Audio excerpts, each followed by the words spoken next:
još jedan uspješan dan u zaštiti našeg otoka. Svaka čast, dečki. Da! Ti si naš spasilac, Crveni! Ti si naš heroj! Što da kažem, to je moja dužnost. Idemo sada, zašto ne bi vaše slatke okice zabuljili u sljedeću svinjariju koju nam spremaju, a?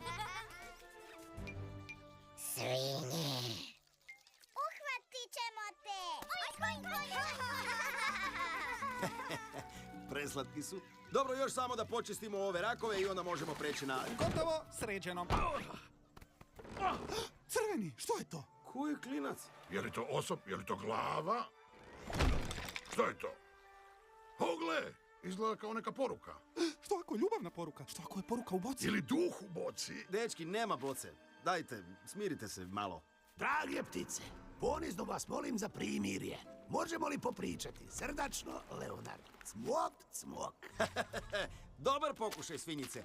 Ali znate što? Nismo mi idioti. Ej, Drage ptice, vi jeste idioti, ali mi smo ozbiljni oko primirja. o, ne.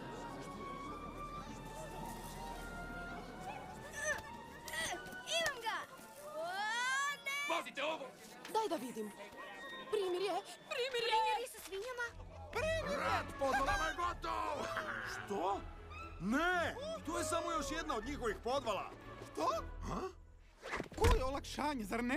Mislim, ko već nije umoran od stalnih podvala i odmazda? Ja, ovaj momak. Umoran? Ne. Dečki, čujte. O, koje sve zabavne stvari možemo raditi sad. Meni jedna pada na pamet. Misliš da bih htio? Mislim da smo ga zagolitali. Ne. Dečki, mi neumorno radimo dan i noć da bi spasili svijet. Ali crveni svijetu ne treba spašavanje. Naravno da mu treba. Crveni, A?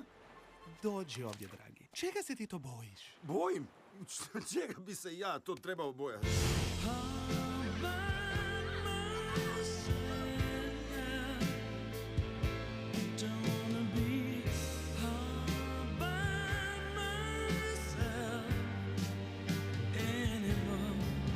Ja se ne bojim ničega. Dobro, znaš što, prepisat ću ti jedan izlazak i zabavu sa svojim cool friendovima. Posebno žutim. Daj, ajde s nama. O čemu vi to? Idem s vama na što? Čuj, stari, ne možemo ti reći jer ti nikad ne bi pristao.